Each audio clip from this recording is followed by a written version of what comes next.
ان کا خلا تو نہیں پورا ہو سکے گا، لیکن اللہ تعالیٰ ان کے اعمال میں جو ہم سے موقع مل سکے تو ہم ان کی خوشنودی کے لیے مزید کوششیں کر سکتے ہیں۔ تو باقی جس طرح اللہ تعالیٰ کے نظام ایسا ہے کہ جب بھی کوئی مصیبت آتی ہے تو اس کے ساتھ آپ کو موقع بھی ملتے ہیں کہ ہم اپنے آپ کو کچھ امپرومنٹ کر سکیں۔ تو الحمدللہ اس دفعہ 3 اداروں نے مل کے ایسٹ لنڈن میں یہ جوائنٹلی وینچر کیا ہے۔ تو مقصد اس میں اصل میں تو یہی ہے کہ ہم نے اہل بیت کی خدمت کرنی ہے اور امام حسین علیہ السلام کا اصل میسج عوام تک پہنچانا ہے۔ تو اس میں جو جوائنٹ کوششز ہو چکی ہیں اور ہو رہی ہیں، تو اللہ تعالیٰ اس میں مزید برکت ڈالے گا۔ ظاہر ہے اس دفعہ پہلا تجربہ ہے، تو ہم آپ کی فیڈ بیک کے متوقع رہیں گے کہ آپ جو بھی آپ کو اچھی چیز لگے اس کے ہمیں داد دیجیے گا، اور جو آپ کو خامی نظر آئے تو آپ اس پہ ہمیں تنقید بھیجیے گا، تو انشاءاللہ ہم کوشش کریں گے کہ اس کو مزید بہتر بنایا جا سکے۔ اس کے علاوہ موجودہ حالات میں خصوصاً ہمارے یوتھ پروگرام ایوب راشد ہیں اور کچھ اور بھی ینگسٹر ہیں، انہوں نے کافی تو کوشش کر کے تو سوشل میڈیا سے بہت زیادہ اچھا پرفارم کیا ہے۔ تو کوشش کریں کہ آپ اپنے بچوں کو خصوصاً انگیج کریں۔ ایک مصیبت اس دفعہ یہ ہے کہ ہم جو محرم کی مجالس جو اداروں میں جا کے برپا ہوتی تھی تو ہم پرسہ دینے کے لیے آتے تھے، تو وہ موقع نہیں مل سکتے۔ تو میں آپ سب بہن بھائیوں سے گزارش کروں گا کہ ابھی تو آپ کے پاس تھوڑا وقت بھی زیادہ ہوگا کیونکہ ٹریول ٹائم بھی بچتا ہے، لیکن کوشش کریں کہ اپنے گھروں میں بھی وہی محرم کا ماحول بنائیں تاکہ بچوں کو ڈسپلن کے ساتھ پتہ چلے کہ محرم الحرام کے کیا ہے، اور اصل میں وہ اصل میں امام حسین علیہ السلام کے پیغام کو سمجھیں۔ صرف یہی نہیں کہ غم کرنا بھی لازمی ہے، لیکن اصل میں مقصد شہادت حسین کو سمجھنا سب سے زیادہ ضروری ہے۔ اس کے ساتھ میں اپنی طرف سے، اپنی انتظامیہ کی طرف سے، اپنے ڈائریکٹرز کی طرف سے، اپنے لوکل علماء خصوصاً شیخ ایوب صاحب کا اور شیخ جواد صاحب کا بہت شکر گزار ہوں کہ وہ ہر وقت ہم کو بہت سروس پرووائڈ کرتے ہیں اور بہت سے مواقع پہ خدمت کرتے ہیں عوام کی۔ تو ان کی صحت و سلامی کے لیے اور دوسرے جملہ مومنین مومنات اور سب کے لیے ایک دفعہ صلوات۔ اللہم صلی علی محمد وآل محمد۔ اللہم صلی علی محمد وآل محمد۔ عزور سیدی و مولائی و معتمدی و رجائی، ذخری و ذخیرتی فی آخرتی و دنیای، على الإمام الحسين عليه السلام الله زيارة مني ونيابة عن والدي وعن جميع المؤمنين والمؤمنات، قربة إلى الله تعالى. السلام عليك يا أبا عبد الله، السلام عليك يا ابن رسول الله، يا مظلوم كربلاء، يا غريب الغرباء. اللهم صل على محمد وآل محمد. کربلا کربلا وسط پہ دو بیرا، ایک حیا دا خدا، ایک وفا دا خدا، ایک حیا دا خدا، ایک وفا دا خدا، ایک ناز محمد دار، ایک زارا کی دعا، کربلا کربلا وسط پہ دو بیرا، ایک دات نپ کے ہے در ٹوریندا رہا، ایک نچا کے محمد کھیڈیندا رہا، ایک دات نپ کے ہے در ٹوریندا رہا، ایک نچا کے محمد کھیڈین داریا انج کھیڈین داریا ایک دا ناز خدا ویکھینے ایک دا لیا کربلا کربلا واسطے پہ دو بیرا ایک حیا دا خدا ایک وفا دا خدا ایک بیرا دین خالق دی تو کی رہے ایک بیرا پوری ہے درد تصویر ہے ایک بیرا دین خالق دی تو کی رہے ایک بیرا پوری ہے درد تصویر ہے پوری تصویر ہے ایک دا پاک علم بنیا ہے ایک دا ذوالجنا کربلا کربلا واسطے پہ دو بیرا ایک حیا دا خدا ایک وفا دا خدا ایک دا ناز خدا ویکھینے ایک دا عالیہ کربلا کربلا کربلا کربلا کربلا کربلا کربلا کربلا کربلا تو تھی بنجر زمین بن گئی ہے حسین تو تھی بنجر زمین بن گئی ہے حسین تو تھی بنجر زمین بن گئی ہے حسین تجھ کو شبیر نے معلیٰ کیا کربلا کربلا کربلا کربلا کربلا کربلا چاند تاروں سے روشن تیری سرزمین سب فرشتے جھکائے یہاں پر جبین سب فرشتے جھکائے یہاں پر جبین چوما افلاک بھی یہ تیری خاک بھی چومے افلاک بھی یہ تیری خاک بھی بنی خاک شفا کربلا کربلا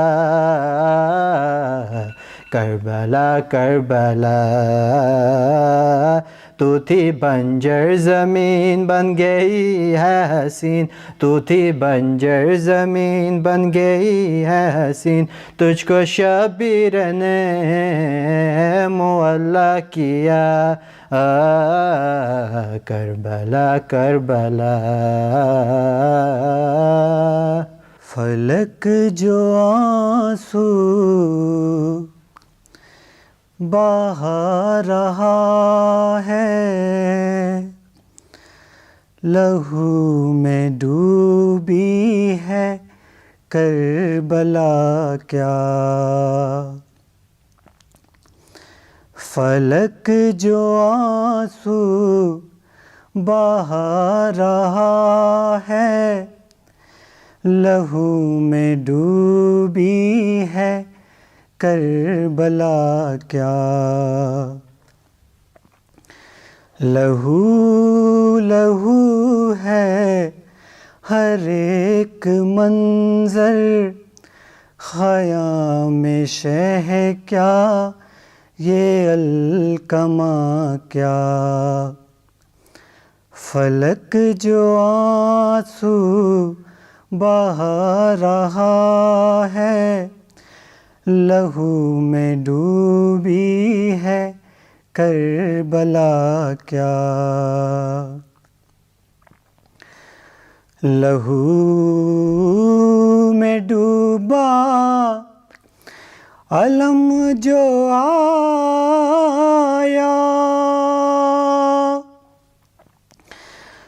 کیا تھا بے چادری نے سایہ لہو میں ڈوبا علم جو آیا کیا تھا بے چادری نے سایہ سکینہ رو رو کے پوچھتی ہے نہ آئیں گے گھر میں اب چچا کیا فلک جو آنسو بہا رہا ہے لہو میں ڈوبی ہے کربلا کیا ہر ایک صدمہ تھا ایک اذیت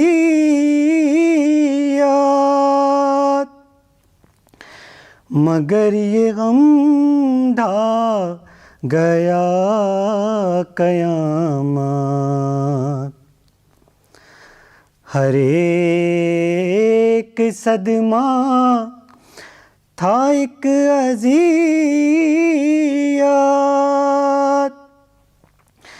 مگر یہ غم ڈھا گیا قیامت کسی نے یہ بھی نہ کہ پوچھا رسول زادی کہو ہوا کیا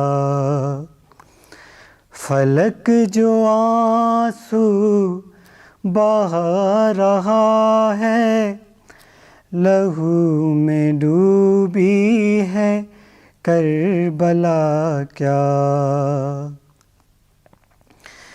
گرا ہے نو کے سینہ سے کیوں سر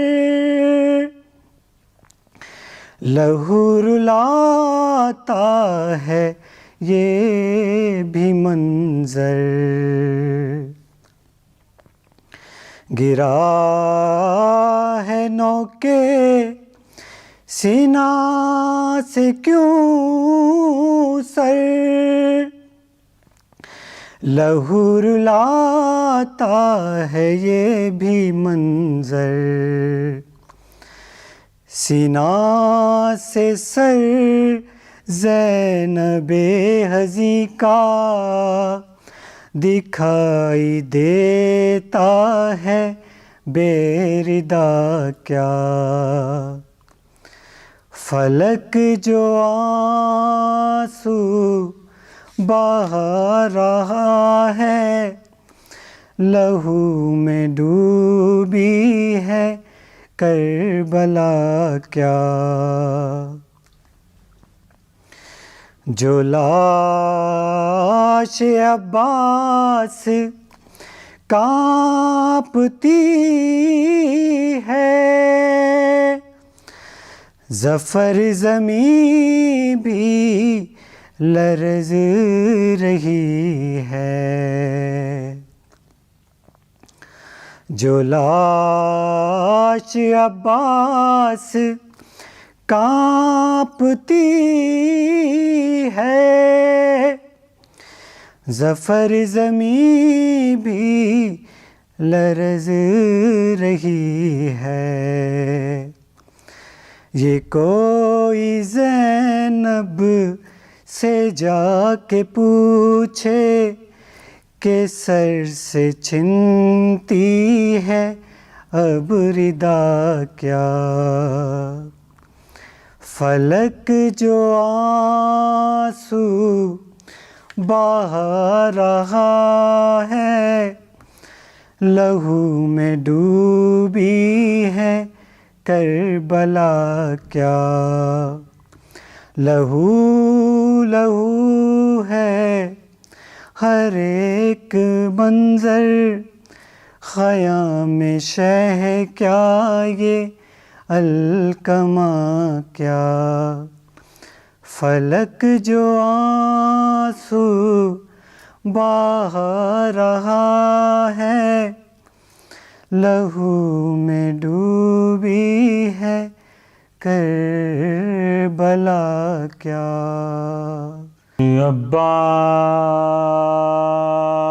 عباس نہ مارے جاتے، کاش عباس نہ مارے جاتے، کاش عباس نہ مارے جاتے، کاش عباس نہ مارے جاتے۔ دونوں بازو وہ شگنشاہ وفا کے تھامے، لاش عباس پہ شبیر بکا کرتے تھے، بھائی تم بعد ہمارے جاتے، بھائی تم بعد ہمارے جاتے، کاش عباس نہ مارے جاتے۔ اس طرح لگتی نہ اکبر کے کلیجے میں سنا، اس طرح ہوتی نہ سادات کے خیموں میں فغاں، یوں نہ زینب کے سہارے جاتے، یوں نہ زینب کے سہارے جاتے، کاش عباس نہ مارے جاتے، کاش ہوتے تو اٹھا لاتے علمدار کی لاش، ساتھ شبیر کے دفناتے علمدار کی لاش، اور نہ زینب کے دلارے جاتے، اور نہ زینب کے دلارے جاتے، کاش عباس نہ مارے جاتے، گردن شاہ پہ یوں رن میں نہ خنجر چلتا،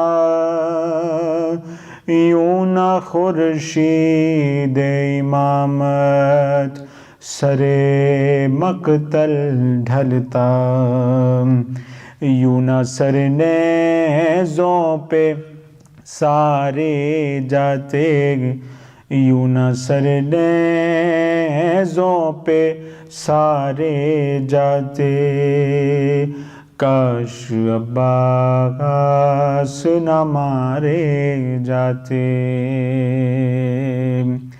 ہوتے عباس سے دلاور تو نہ خیمے جلتے، شام غربت نہ سکینہ کو تمانچے لگتے، گوشوارے نہ اتارے جاتے، گوشوارے نہ اتارے جاتے،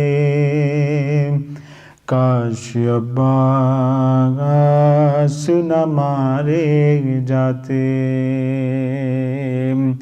ہوتے عباس تو چھنتی ناردہ زینب کی، پاؤں میں عابد مزتر کے نہ بیڑی ڈلتی، تازیانے بھی نہ مارے جاتے، تازیانے بھی نہ مارے جاتے،